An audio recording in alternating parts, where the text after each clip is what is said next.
Well, greetings. I'm Savannah from Black Witch Coven. Thank you for joining me. This is an Ask Savannah video. And this video is really just for people that have normally watched my videos over the years. They understand that, I'm going to answer some questions that other people have emailed us. And I'm just going to answer them in my own little Savannah way. That's really what this is about. So I'm not going to be pulling rabbits out of hats or doing anything fancy here. It's just a discussion. So if I'll save you some time, and if you're not into that, you can tune out right now. This is about occultism, dark magic, all the demons, all the scary things that people on the right side feel uncomfortable about. So if you're on the right side, just walk quietly out of the room right now. I'm not for you. So, okay, first things first, the hair, yes. I don't know if I'm going to go platinum blonde or if I'm going to just go red. I don't know what I'm going to do, but we'll find out. Last time I went platinum blonde, a lot of my hair fell out. So I always have extensions and different things, as us girls do these days, in there. But my natural hair just doesn't like platinum to black, black to platinum. So I don't know where I'm going. I thought I had to touch on that, right? Because some of you have seen me black for some time. I think I've been black for 2 years now. So this is a bit of a change. But who knows? Maybe I'll be bright red, or maybe I'll go back to black.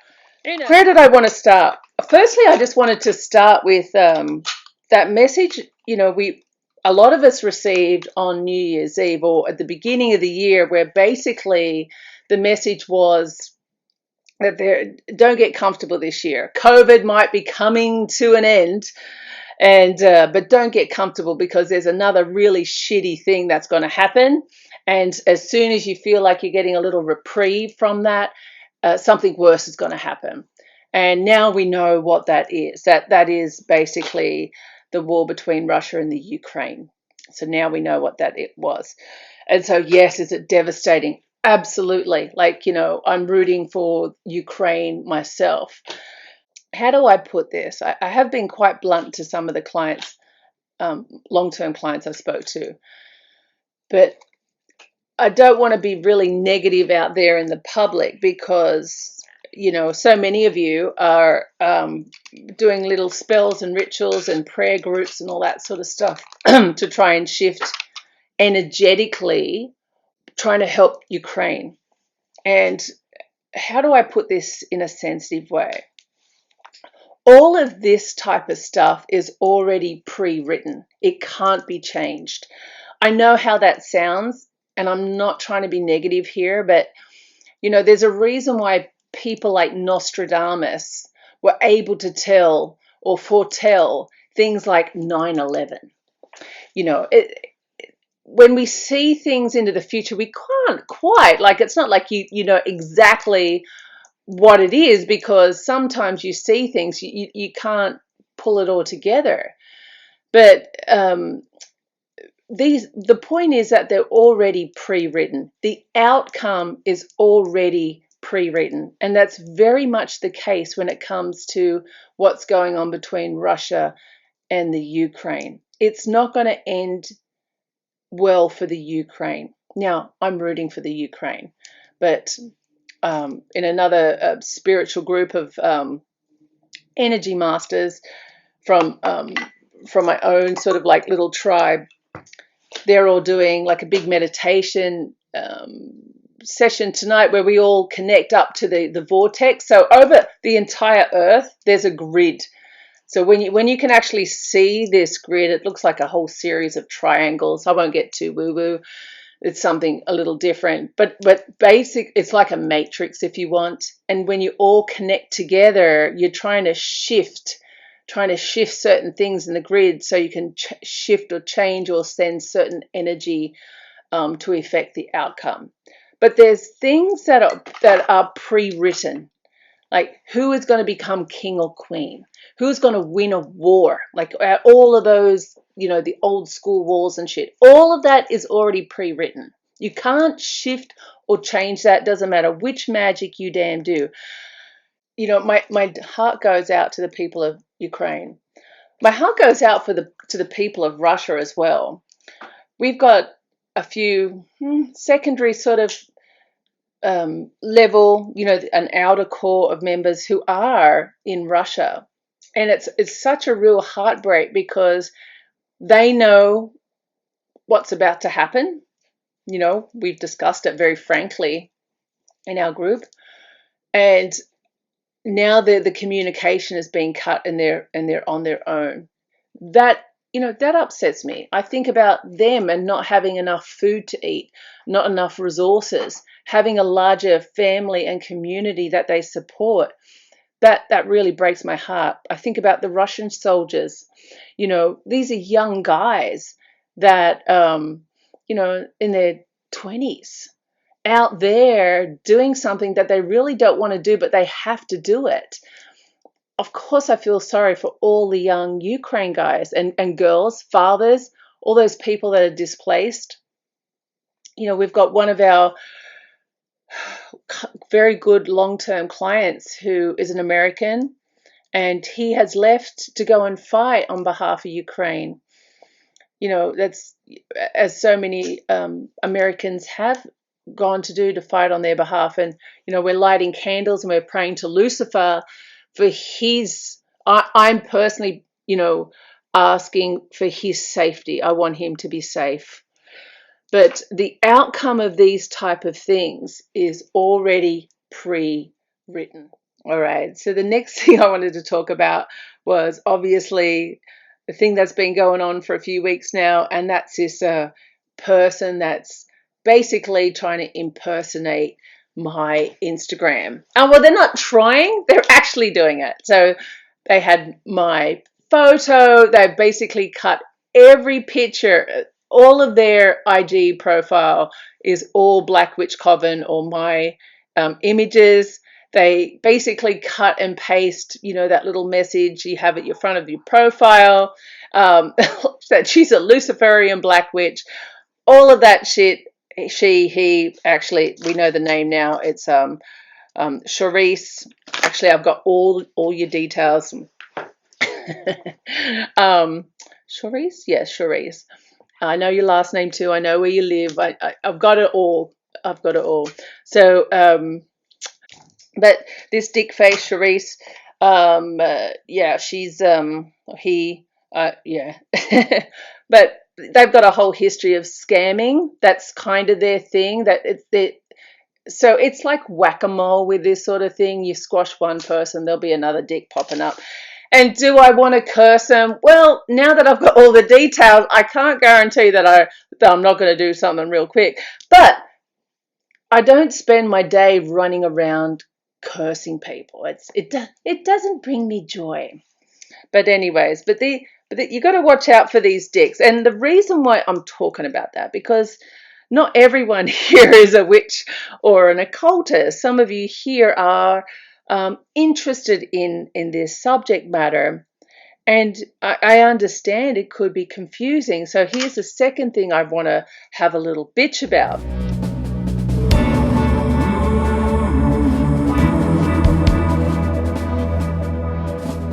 The next subject I want to talk about, have a bitch about, is people on the right.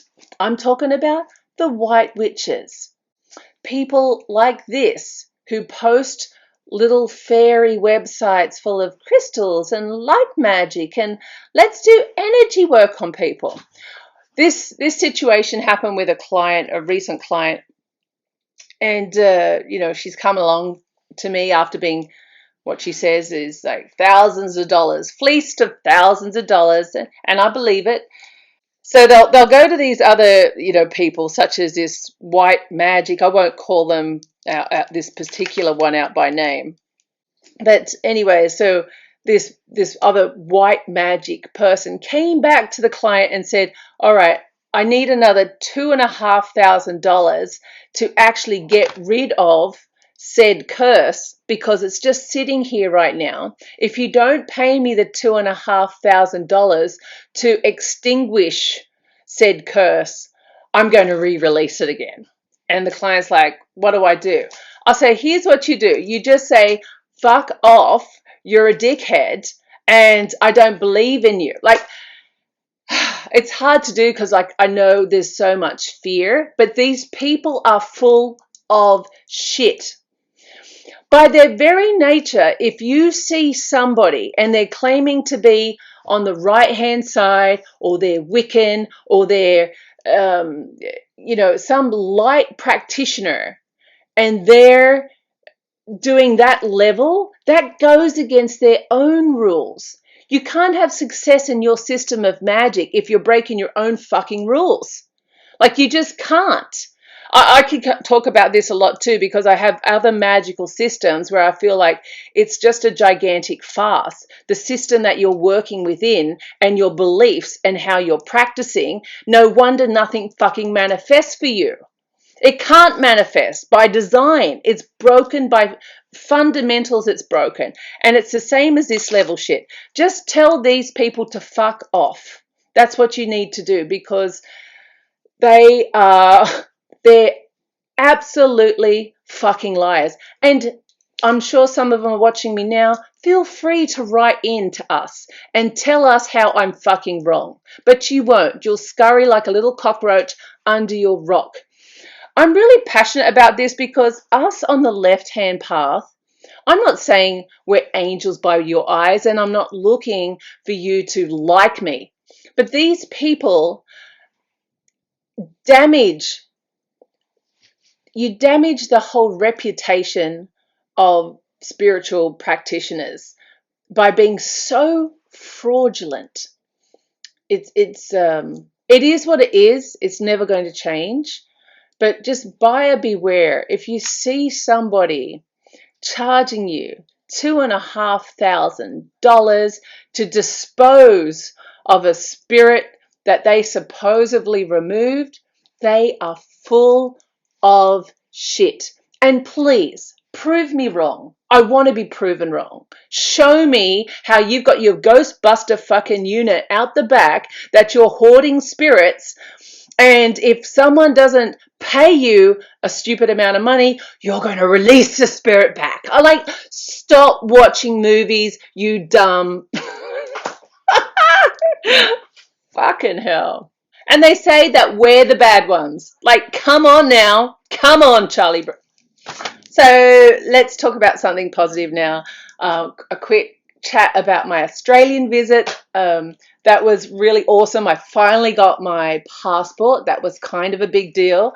The passport office lost my passport 3 times until the New Orleans passport office called me and said, "Hey, we happen to have your passport up here." And I was like, okay, I'm not even going to ask a question. I'm coming up right now. I'm picking it up and let's go. So I bought a ticket on a plane straight back to my homeland. And it was really quite awesome. So firstly, connecting back with the family and meeting the newest members of my family. Then I love to catch up with my long-term friends. And typically we go up to the farm. And I guess, the longer I stay out of the country, the more freaked out I am with the Australian animals. I forget, just how unique they are, how different the Australian animals are. And then there's the mushrooms. So in Louisiana, maybe I've taken a mushroom or 2 over the time, but in Australia, when I was walking in the bush, I found all of these great mushrooms, and I was like, oh, let's put them in the air fryer and see what we can bake up after dinner for tonight. But my Aussie mates were like, no, we're not going to air fry mushrooms that you pick in the Australian bush.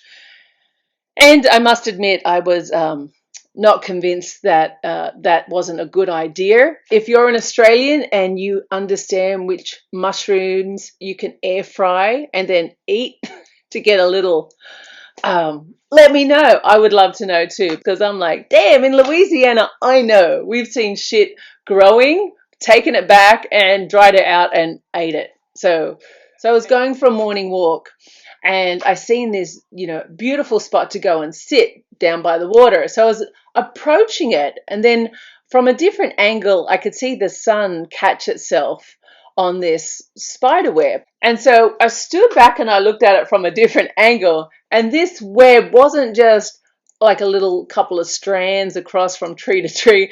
This was a massive web. It's something from Lord of the Rings, this freaking web. So I had to take a picture of it because I'm like, this is human burrito type of material.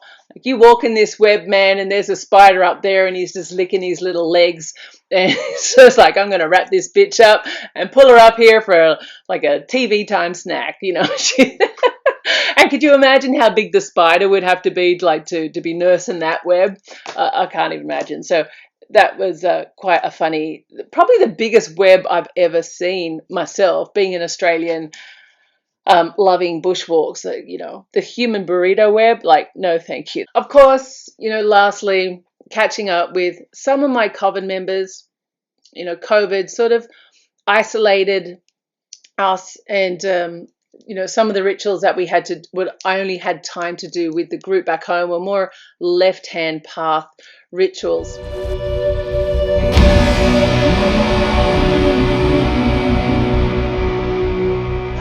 Let's get on with the Ask Savannah questions. So I'm reading straight off my computer, as you can see.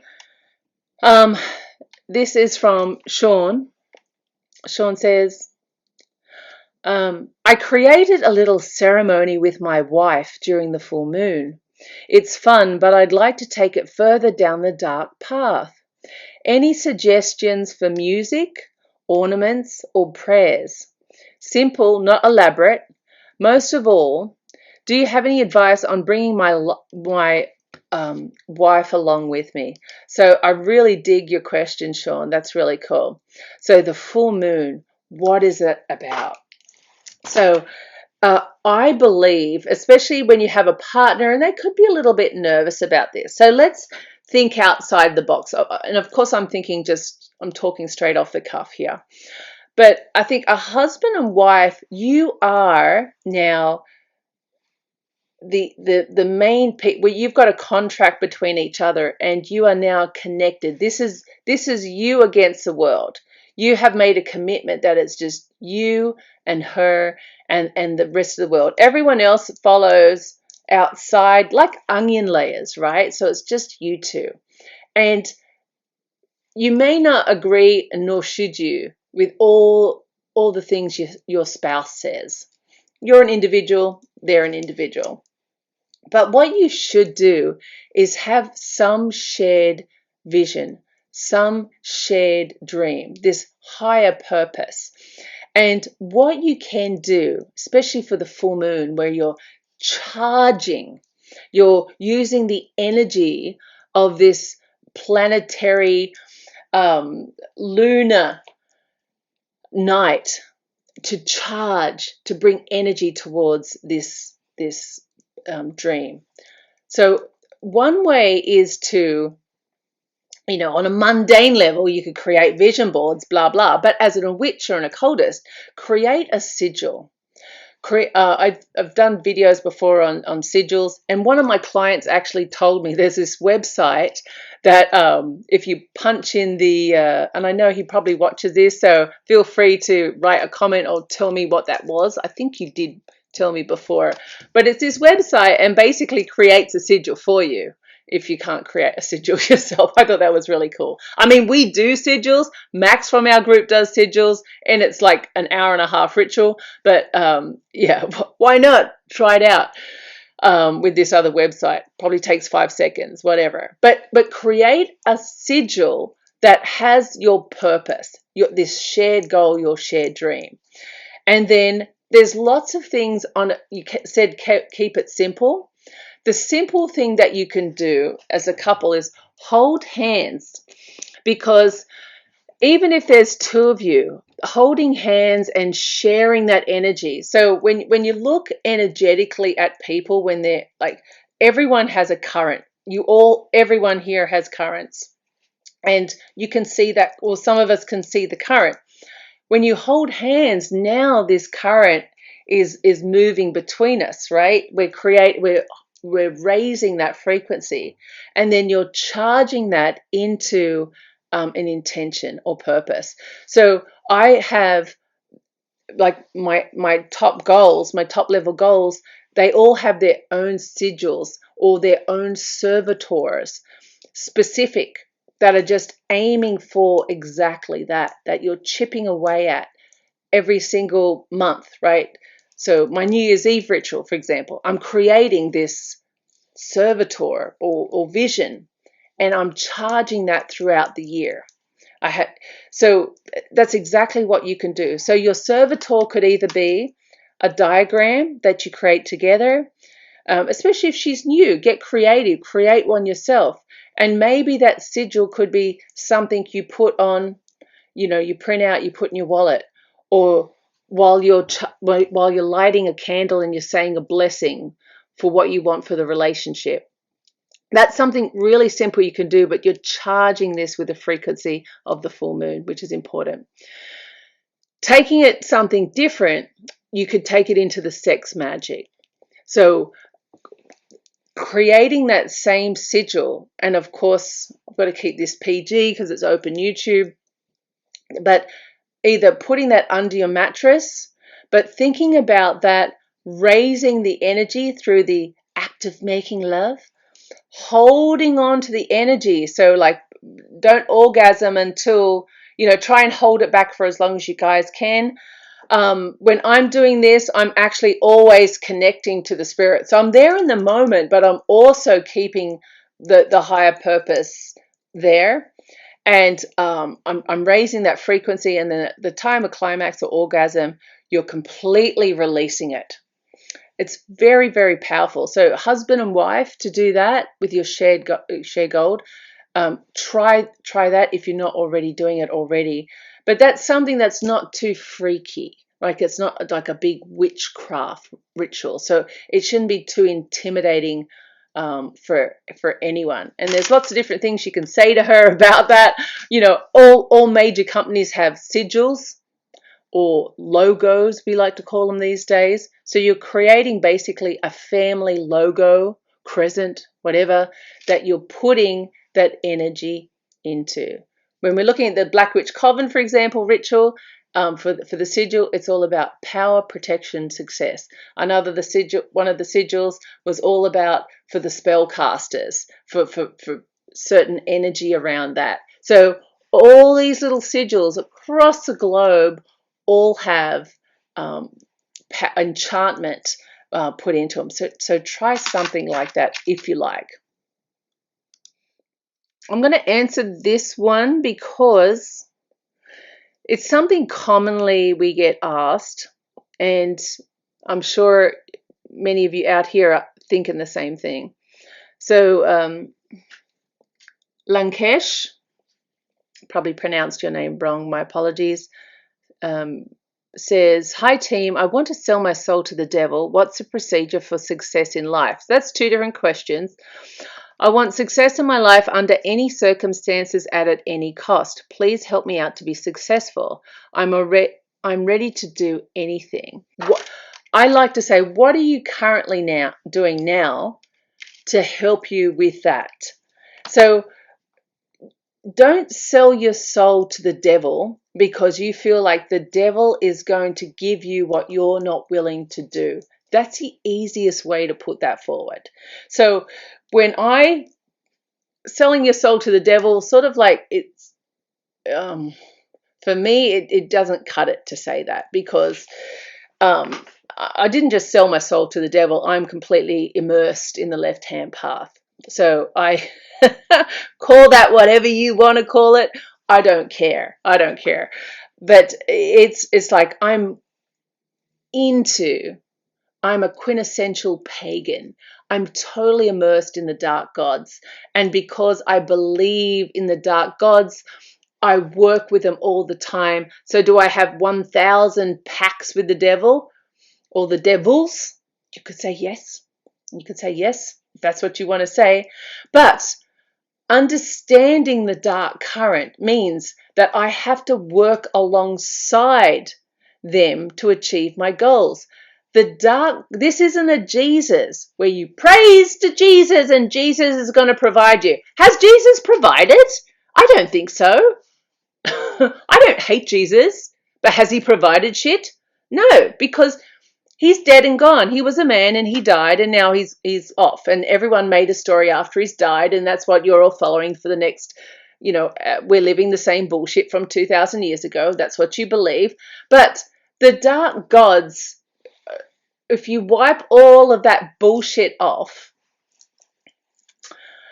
we're still on the path, the pagan path. The pagan gods work alongside us, but we must work alongside them. The pagan gods required offerings. We have to look at each issue or challenge in our life and then work on that specifically. The ancient gods say, what specifically do you need help in overcoming? What specifically? So if you don't have an answer to that, you've got to go back and think about it, because they're not going to think about it for you. They're not going to help you with laziness. And I don't mean that to be rude, but even myself, obviously I'm going to keep reincarnating for a couple of different 100 of years, because I'm still working out my own personal challenges. As soon as I feel like I'm comfortable, then I realize, okay, I have to work at this, or I have to work at that. There's a lot of things that you work at before. I believe in reincarnation, obviously. So there's a lot of things that you have to work at before you stop reincarnating, before you become an ascended master, and then you don't reincarnate anymore because you're a master. It's just the way it is. Maybe I believe that Jesus was probably a master. And that's it, full stop. He's not coming back. He doesn't answer your prayers. He doesn't give a fuck what you do, because he's not here. He's not here. He's left the building. So when you want success on the left-hand path, don't come to me or buy a pack service from me, or and think, okay, because I paid X amount of money, that the ancient gods are going to hand you success. That's not the case at all. Isn't that terrible? Like, I should be one of these bullshit white workers and say, yes, come aboard, I can fix everything for $10,000. No, it's not the case at all, because I've been around for a long time, and I'm going to be around for a long time. So what's the use of bullshitting people, right? It's just, yeah. Anyways, so where do you start? You want success. So what you work out is, depending on your age, your circumstances, your limitations, your skills, what do you need help at right now? That's what we're dealing with. So do you need a pact or a spell, or maybe you need to start developing a relationship with a spirit?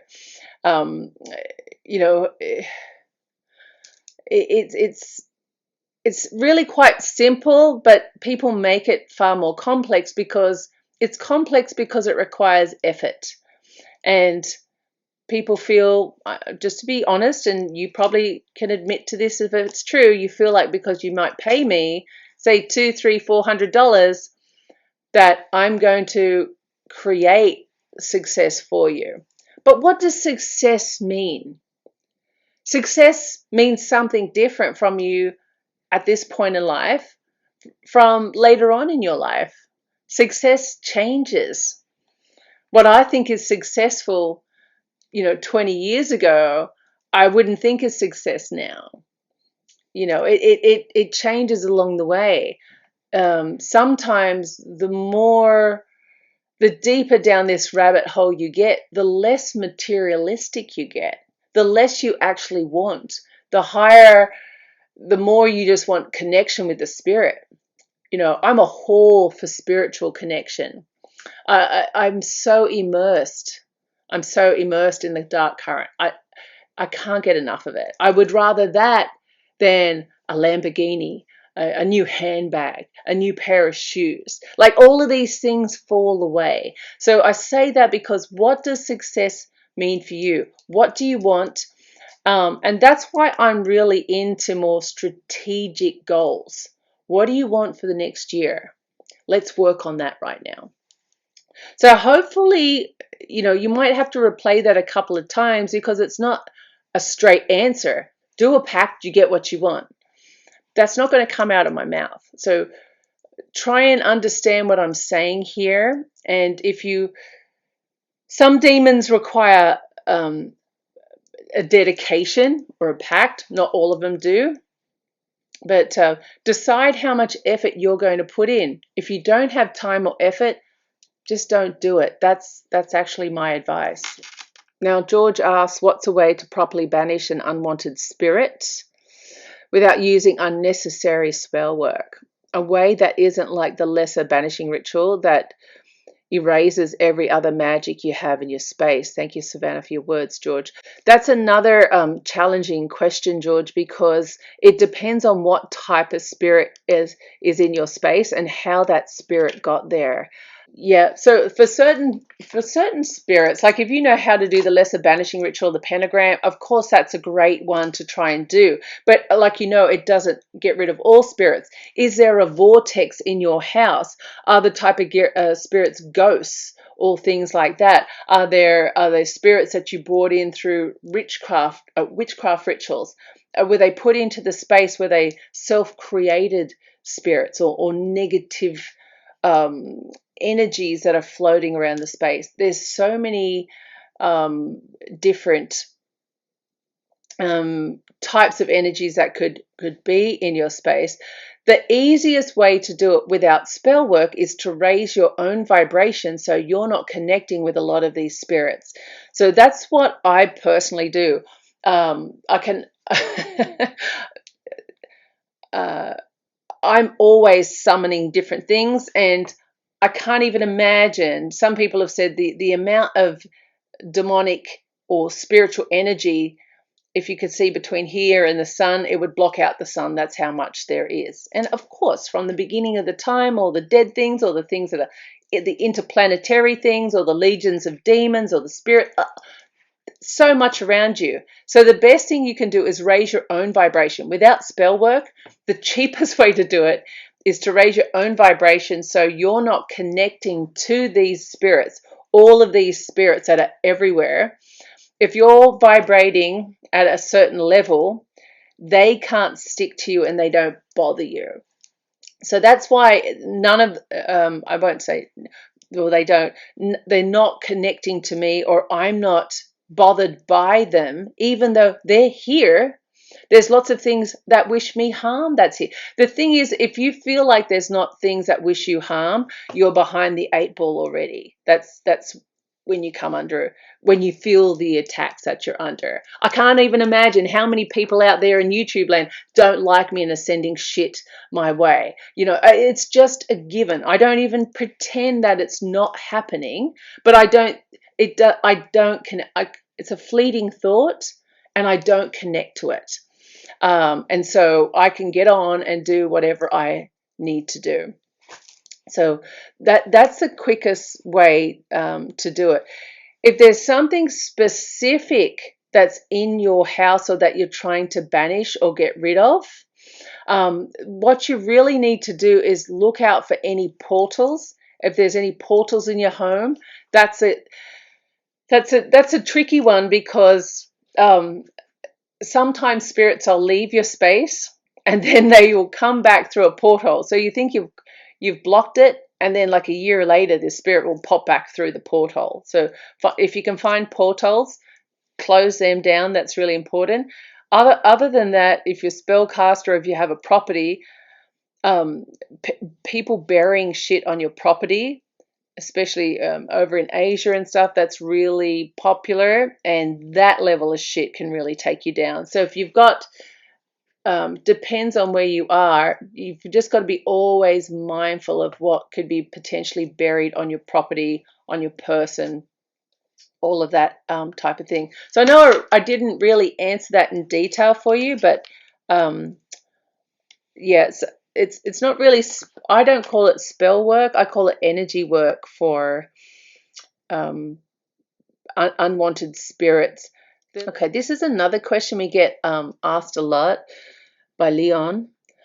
Hello, I was wondering if such spell were to exist to turn back time or to physically travel back in time or travel back in one's dream to warn of a future event from happening. We get asked this one quite a lot too, and in some cases it's really quite sad, maybe even in your case, Leon, because what's happening is maybe your loved one has passed away from a cancer or something like that. I've been told of these really credible people, but that does not exist. Now, there are specific ways you could step forward in time, but not like you think it is. So the best we can do is, we can send back some shady energy. We can try and connect or remove certain aspects of energy from the past and in the future, but you can't change that event from happening. Okay, so I'll leave it at that. Okay, so this is from Anubis, who says, "Hello, Savannah. A viewer wrote into your show about seeing you in her dreams. I have also seen you in my dreams. In them, you are not being attacked, but rather they are semi-nightmares. I'm not attacked in the dreams either, but an observer. In one of these dreams, I walked into a cold white bathroom and I knew it was you. Your back was to me. Your hair was very long, like Cousin It from the Addams Family.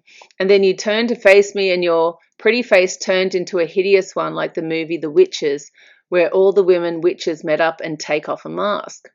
Then you sunk into a bathtub and disappeared. It was a vivid dream, creepy, unforgettable. Are we dreaming of you because we have a psychic link to you, or are we seeing your real power in the astral?" So that's a really interesting question. So a witch, yes, I do a lot of my work in the astral, on the astral. I don't speak about that a lot these days. But yeah, of course I work on the astral plane. I have a big temple on the astral and it grows all the time. The longer you work on the astral, the bigger your temple can grow. And I know for some clients, I'm a warrior. There's specific clients that it's almost like you split into multiple versions of yourself and you're out there doing multiple things at different time. You're doing things for clients for spell casting, and you're doing your warrior goddess sort of things. I believe I have masculine aspects that I'll go out there and do. It's very complicated to some degree to explain, but I do believe, to go back to your question, that I am very connected to specific people out there, and I feel like through this medium of technology, we've had this wonderful ability to connect. And we don't know what it quite is or how that connection came about, but we just know that there's something there. And even I could name a dozen clients right now that it's almost like a brother-sister relationship. You know that there's been something there. Like, you just know it.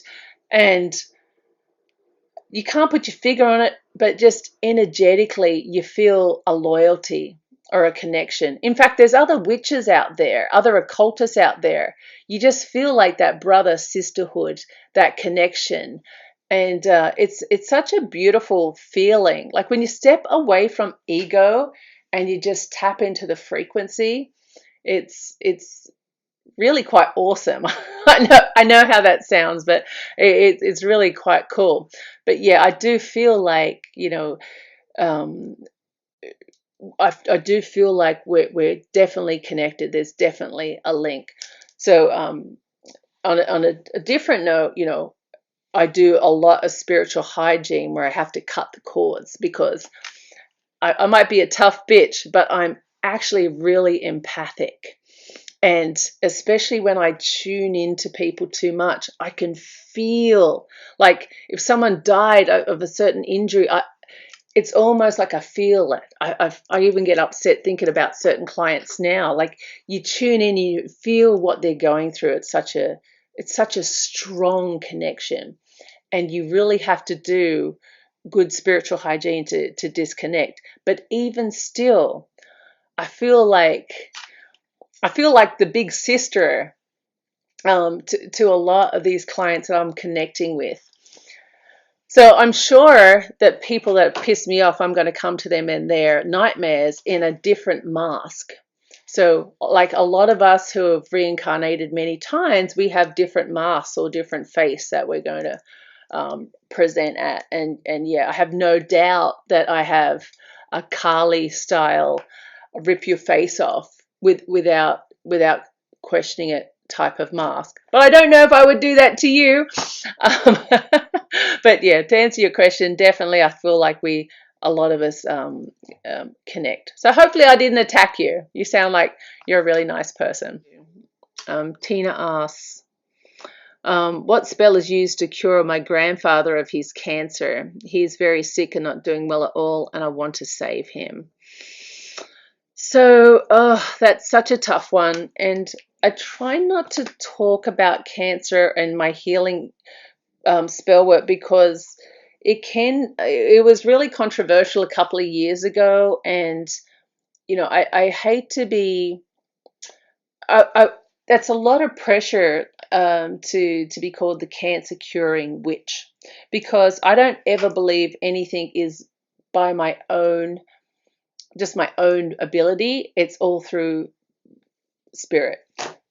So it's not just spell work. And the same thing, I don't want to give everything away, but here's the thing. Firstly, I find out if there's any spiritual connection that person has with somebody on the other side, that the person on the other side is trying to pull them across. That happens, that has happened in many cases. So it's complex, because if someone is quite sick, by the time they come to me, it's like, they've got like a week or a month to live.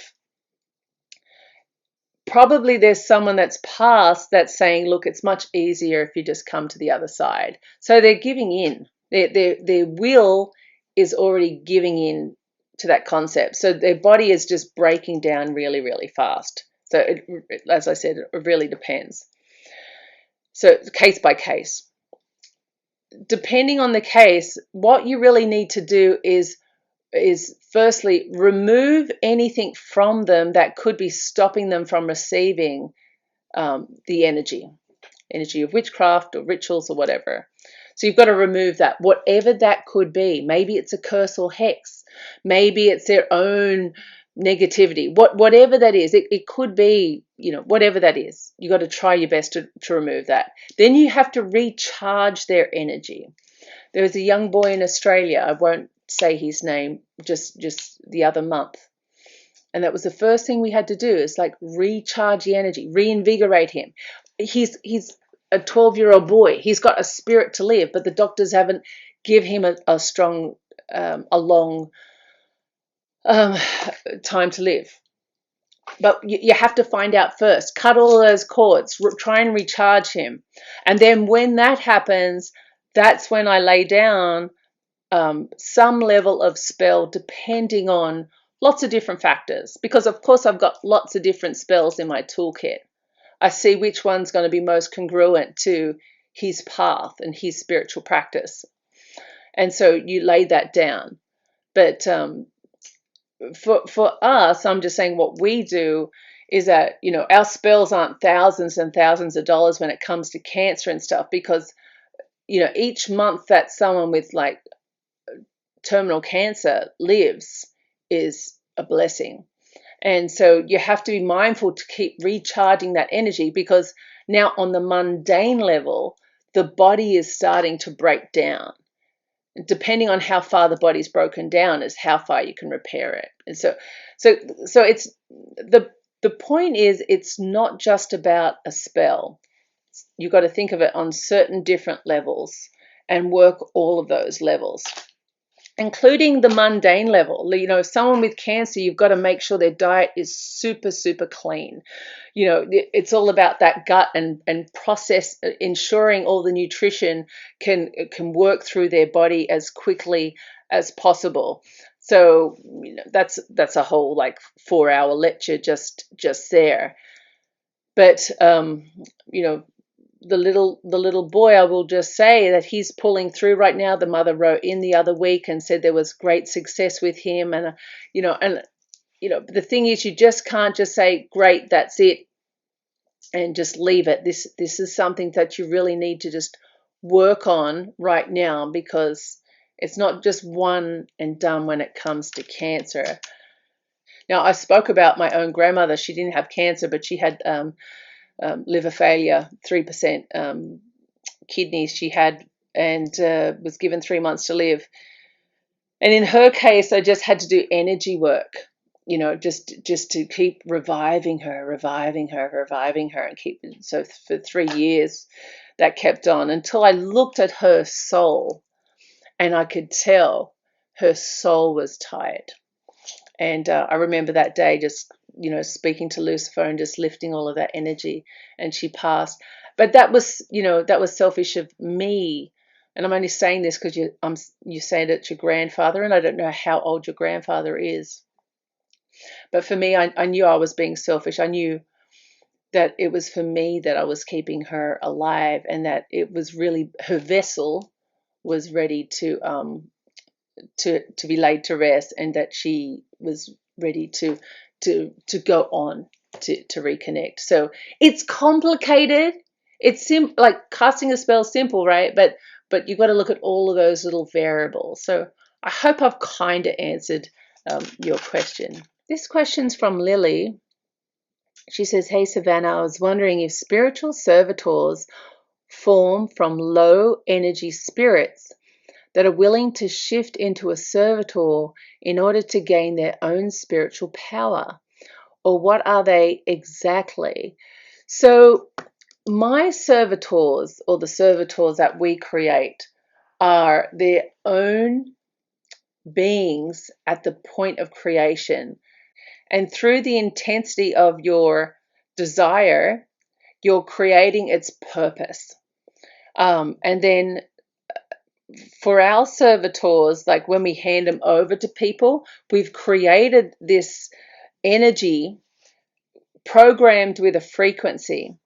And then what you do with that is that you condition it to you, like we've already programmed it to you, but when we hand it over, you continue with that, with the single purpose, with its you can feed it, you can put it into an object. But to answer your question specifically, we don't create it from energy that's already out there. We don't do that. I don't know what other people are doing, but I wouldn't trust. I don't know what energy is in somebody else's, whatever they did. I don't know what they've done. But it's not hard to create your own servitor. Just take some time and some little maintenance. And then what I've done, like you've seen that little doll, I put servitors into objects, and they all have a very specific purpose. An easy version of something like that is like a mojo bag, or a gree bag, or a voodoo doll, what we call, or a poppet. Basically, in the hoodoo system, you're creating this little object with a purpose, and you're charging it or bringing to life. Like from that system of magic, you're working with different spiritual systems to create this energy and the purpose to help to push it through. Once it's served its purpose, you bury it. You bury the object. And with a servitor, once it's served its purpose, if it's an object, you release it. You could bury it, you can burn it, you can do whatever you want to it. But yeah, I definitely wouldn't use somebody else's frequency to create my servitor. Wow. All right, so we better wrap it up there. I know I've been speaking for some time, and it's nearing to midnight, and I've got to get into some rituals. But I just was taking notice of that candle that's burning for Steve, our client, your brother of the dark arts, who's fighting for Ukraine, in the Ukraine right now. So you might you might want to, if you want to do something, send him some wishes, some good wishes, some good vibes. Let's hope that he makes it back to the USA in one piece. So I bid you adieu and have a fabulous evening, and I will catch you in the next video. Bye for now.